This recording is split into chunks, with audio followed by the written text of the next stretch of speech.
mootummaan naannoo Oromiyaa mul'ata ifatee lafa kaawwatee jira. Galmoota sadi milkeessuu qabnaa jedhee lafa kaawwatee jira.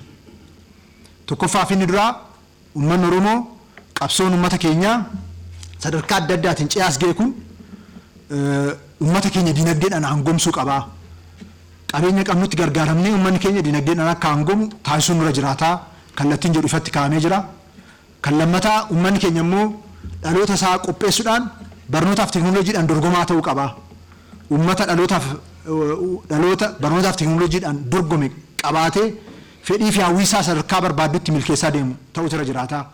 Sadaffaa immoo sirna cimaa sadarkaa hundatti sirna mootummaa fi sirna uummataa humna waloo irratti sirnoota ijaaramuu qaban aadaa fi duudhaa Oromoo giddu galeessa godhatanii ijaaramuu qaban lafa qabsiisuu qabnaa jedhameetu itti galame. Waggoottan darban jijjiiramaa asitti naannoo keenya keessatti jijjiiramoota gurguddootu mul'ate.